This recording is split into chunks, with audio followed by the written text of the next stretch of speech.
Bonjour, je vous présente aujourd'hui une nouvelle vidéo sur le passé composé. Je vous parle aujourd'hui du cas particulier des verbes qui utilisent deux auxiliaires au passé composé. Vous êtes prêts, on commence? Allons-y. Tout d'abord, je vous rappelle ce que j'ai mentionné dans une vidéo précédente, c'est-à-dire comment se forme le passé composé. Donc tout d'abord, un auxiliaire, avoir ou être, au présent, plus le participe passé du verbe. Donc pour l'auxiliaire, il faut choisir entre avoir et être. Mais comment peut-on décider s'il faut utiliser avoir ou être? Il faut se poser certaines questions. Je vous rappelle très brièvement ce que je vous ai dit dans la vidéo précédente. Tout d'abord, est-ce que c'est un verbe pronominal? Oui, utilisez être. Par exemple, se laver. Je me suis lavé, tu t'es lavé, il s'est lavé, etc. Être avec les verbes pronominaux. Ensuite, est-ce que c'est un des verbes ci-dessous? Cette illustration s'appelle la maison d'être. Donc ce sont tous les verbes qui ne sont pas pronominaux, mais qui doivent utiliser être au passé composé. Donc dans ces cas-là, n'hésitez pas, c'est être. Par exemple, partir. Je suis parti, tu es parti, il est parti, etc. Si c'est un autre verbe, vous utilisez avoir. Par exemple, le verbe regarder. J'ai regardé, tu as regardé, il a regardé. D'accord? Cela semble facile, non? Il y a la situation des verbes pronominaux, la situation des verbes de la maison d'être, et les autres. Oui, mais en fait, certains verbes peuvent utiliser soit l'auxiliaire avoir, soit l'auxiliaire être. Donc nous allons parler précisément de ces verbes maintenant. Observez à nouveau cette illustration de la maison d'être. Peut-être avez-vous remarqué qu'il y a un astérix devant certains verbes. Vous voyez cette petite étoile en haut à gauche de certains verbes? Passer, rentrer, retourner, monter, etc. Cette petite astérix signifie qu'il y a quelque chose de particulier avec ces verbes. Et ce sont effectivement des verbes que l'on pourrait appeler double auxiliaires au passé composé. Voyons-les en détail. Il y a d'abord un verbe que l'on peut illustrer par cette flèche qui va vers le haut. C'est le verbe monter. Monter. La flèche qui va vers le bas, descendre. Monter, descendre. Vous avez aussi entrer. Et maintenant, vous avez compris qu'il y a probablement un contraire. Sortir. Monter, descendre. Entrer, sortir. Là, c'est le verbe passer.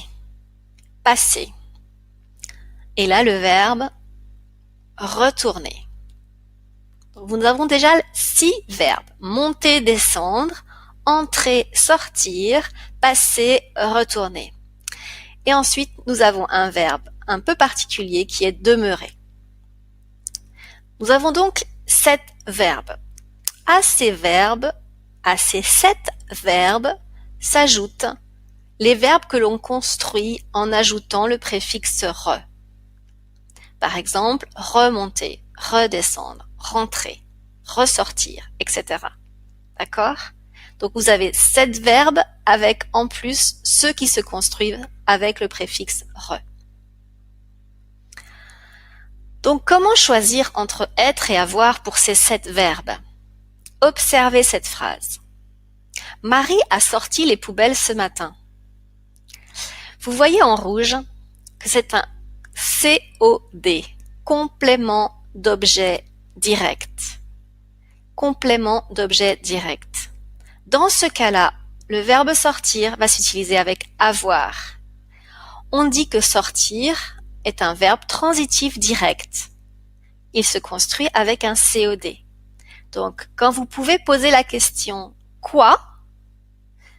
Marie a sorti quoi? Sortir quoi? Vous avez donc un complément d'objet direct, un COD, et donc le bon auxiliaire, c'est avoir. D'accord? Voyons maintenant une autre phrase avec le verbe sortir. Marie est sortie hier soir. Vous voyez qu'ici, si on se pose la question d'un COD, non, Marie sortit quoi? Non, on a hier soir qui est un complément, mais un complément qui exprime le temps, un complément de temps, mais il ne répond pas à la question sorti quoi. D'accord? Donc il n'y a pas de COD ici, donc c'est l'auxiliaire être. On dit que dans ce cas-là, sortir est un verbe intransitif, pas de COD et pas de COI. Donc vous voyez que le verbe sortir, comme tous les autres verbes de cette vidéo, ces 7 verbes particuliers, ce verbe peut être soit transitif direct, construit avec un COD, soit intransitif, pas de complément d'objet. D'accord? Voyons un autre exemple. Marie a descendu les vélos à la cave. Vous voyez ici, les vélos en rouge, vous avez compris que c'est le COD. Donc ça explique pourquoi on utilise avoir, a descendu. D'accord? Descendre est donc ici un verbe transitif direct qui se construit avec un COD. Elle a descendu quoi? La phrase suivante, Marie est descendue à la cave. Si on se pose la question du COD, on voit qu'il n'y en a pas. Descendu quoi? Il n'y a pas de COD. Il y a un complément à la cave, mais qui est un complément de lieu. Ce n'est pas un complément d'objet direct. D'accord? Donc dans ce cas-là, c'est être, est descendu. Descendre est un verbe intransitif dans cette phrase. Vous avez compris? COD, avoir. Pas de COD, être. À vous. Testons avec cette phrase. Qu'est-ce que vous allez dire? Pierre a passé de belles vacances ou est passé de belles vacances? Donc vous avez compris que vous devez vous poser la question, est-ce qu'il y a un complément d'objet direct? Passer quoi? Passer de belles vacances. Donc belles vacances, de belles vacances est un complément d'objet direct. On utilise avoir. Pierre a passé de belles vacances. Phrase numéro 2, Pierre est passé chez moi ou a passé chez moi? Donc, passer. Est-ce qu'il y a un COD après? Passer quoi? Non. Il y a chez moi, c'est un lieu. Il y a hier, c'est un complément de temps. Donc, il y a 2 compléments, mais ce ne sont pas des compléments d'objet. Ils ne répondent pas à la question quoi. Donc, on utilise être. Pierre est passé chez moi hier. D'accord? Voyons maintenant la 3e phrase. Pierre passait son examen de français. Donc, vous avez compris la logique, on se pose la question, est-ce qu'il y a un complément d'objet direct? Passer quoi? Son examen de français. Il y a un complément d'objet direct ici. Il a passé son examen de français. Il a passé.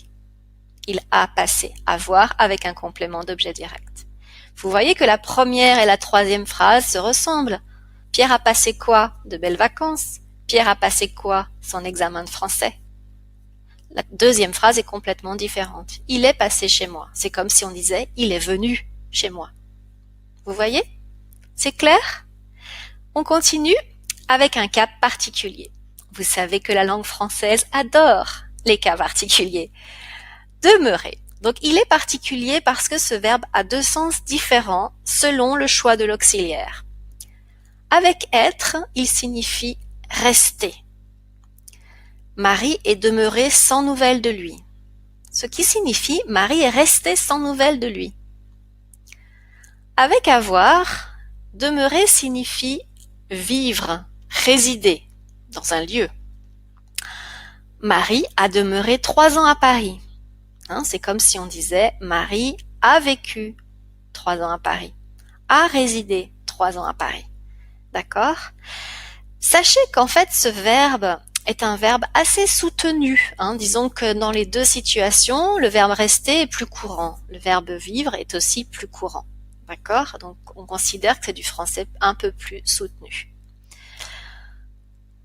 Et vous avez remarqué que là, on utilise a demeurer sans COD. A demeurer où, combien de temps. Il y a un complément de lieu, il y a un complément de temps, mais il n'y a pas de complément d'objet direct. C'est pour ça que demeurer est un cas vraiment particulier. D'accord? Donc, retenez dans votre esprit que demeurer ne se comporte pas exactement comme les autres verbes dont on va parler. Donc, les 7 autres verbes. Donc, il y a 6 verbes qui sont très proches et le 7e très particulier. Donc, je vais vous faire un petit résumé pour vous rappeler ces verbes et vous aider à les mémoriser. Vous vous rappelez qu'on avait utilisé des petits symboles, des flèches. Donc, c'est pour vous aider à mémoriser ces 7 verbes. Alors, la flèche qui va vers le haut, vous vous rappelez? Monter. La flèche qui va vers le bas, c'est le contraire. Descendre. Ensuite, entrer. Vous vous rappelez? Sortir. Passer. Et retourner. Donc, les 6 premiers verbes. Monter, descendre, entrer, sortir, passer, retourner. Et puis nous avons le dernier, le 7e, qui vous rappelez, il est particulier, demeurer. Et on ajoute bien sûr les verbes qui se construisent avec le préfixe re. Ça va? Vous visualisez bien ces verbes? Vous pensez que vous allez les mémoriser? Je l'espère. Commencez immédiatement à pratiquer, à faire des exercices pour ne pas vous tromper.